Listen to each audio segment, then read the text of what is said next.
अस्सलाम वालेकुम बच्चों। आज हम जो टॉपिक पढ़ेंगे वो है बीट्स। तो शुरू करते हैं। बीट्स बच्चों पढ़ने से पहले हमें प्रिंसिपल ऑफ सुपरपोजिशन और इंटरफेरेंस का किसी हद तक पता होना चाहिए। और हमारे सिलेबस में अगरचे ये टॉपिक नहीं है, लेकिन जाहिर है कि अगर हमें आइडिया होगा तो हम अगले टॉपिक को समझ सकेंगे।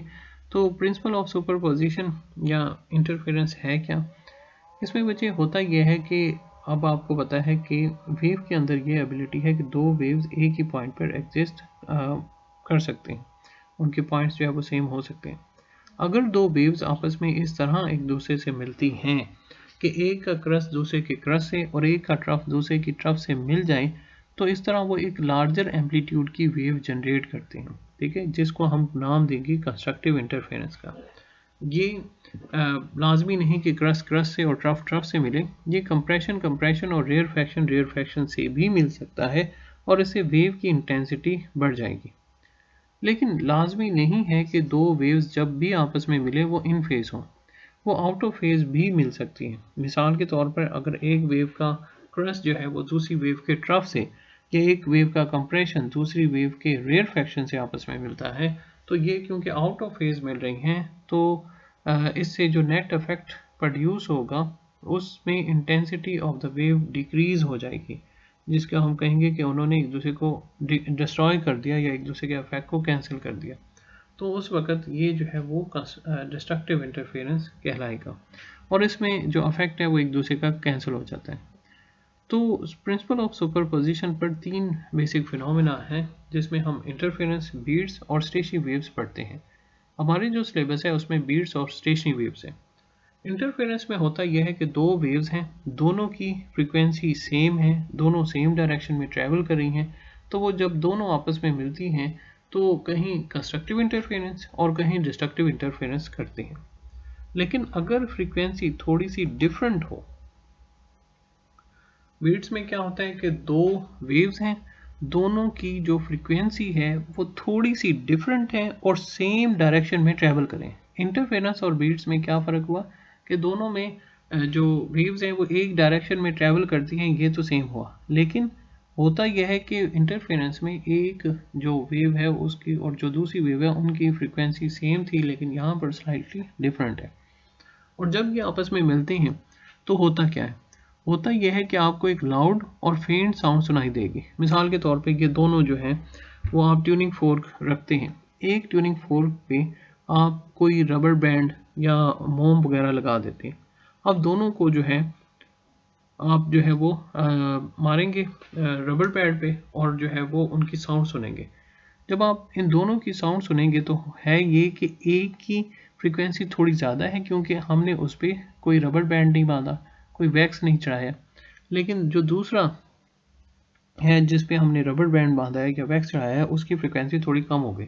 तो हमें अल्टरनेट ऊंची और हल्की आवाज़ सुनाई देगी, वाँ वाँ वाँ वाँ वाँ वाँ, इस तरह की। मतलब वो जो साउंड है वो क्या होगी कि कभी लाउड और कभी जो है फेंट। तो यही जो पीरियोडिक वेरिएशन है in the loudness of sound, यही कहलाती है बीट्स। और ये किस वजह से है? वेव की कंस्ट्रक्टिव और डिस्ट्रक्टिव इंटरफेरेंस की वजह से। अब इसको हम थोड़ा सा डिटेल से देखते हैं। अब हमने दो वेव्स ली जिनकी फ्रीक्वेंसी थोड़ी सी डिफरेंट थी। हमने एक वेव को दूसरी वेव के ऊपर ड्रा किया। जब हम उस एक वेव को दूसरी वेव के ऊपर ड्रा करते हैं तो हम देखते हैं कि कुछ ऐसी जगह हैं जहाँ पर वो इन फेज है, कुछ ऐसी जगह हैं जहाँ पर वो बिल्कुल ही आउट ऑफ फेज है, और कुछ ऐसी जगह हैं जहाँ पर वो किसी हद तक एक दूसरे को फेवर या कैंसिल जो है वो कर रही हैं। तो जहाँ पर वो एक दूसरे को सपोर्ट कर रही थी वहाँ तो लाउड साउंड सुनाई देगी, लेकिन जहाँ पर वो एक दूसरे के आउट ऑफ फेज है, क्रस्ट ट्रफ से मिलता है, ट्रफ क्रस्ट से मिलता है, तो वहाँ पर वो एक दूसरे के इफेक्ट को कैंसिल कर देंगे।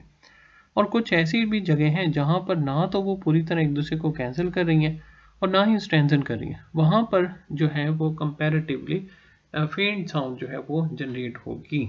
तो वही अल्टरनेट लाउड भी है, फिर आप देखिए फेंट होती जाती है, फिर बिल्कुल फेंट हो जाती है और फिर उसकी इंटेंसिटी इंक्रीज होना शुरू हो जाती है। अगर हमसे कोई पूछे कि बीट्स की फ्रीक्वेंसी क्या होगी, तो ये डिफरेंस ऑफ फ्रीक्वेंसीज के बराबर होगा।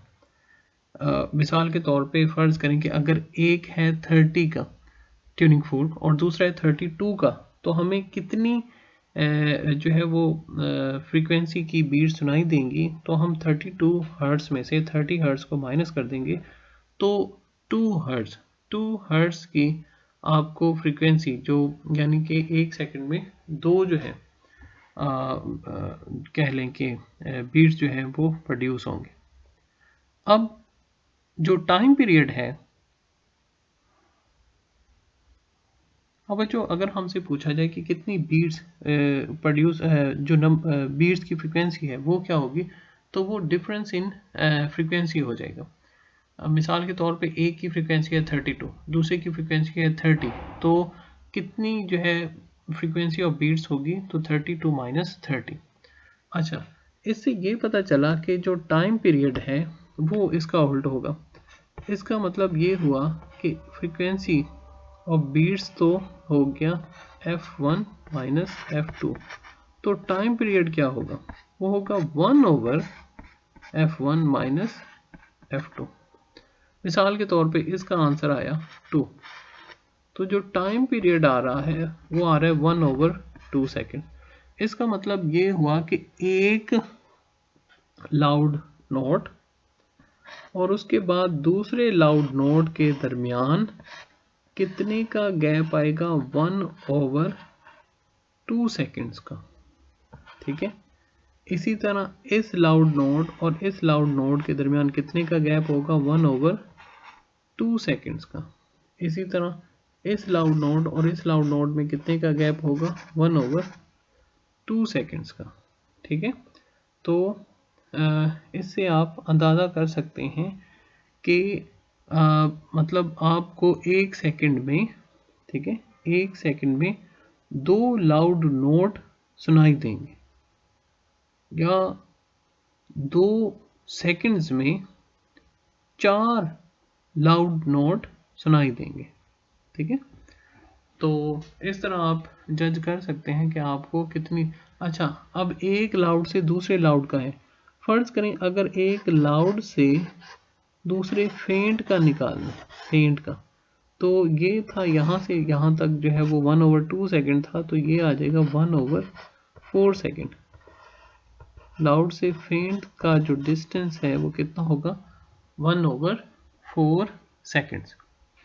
तो इस तरह आप मतलब फ्रीक्वेंसी या फिर उनका जो टाइम पीरियड है वो निकाल सकते हैं।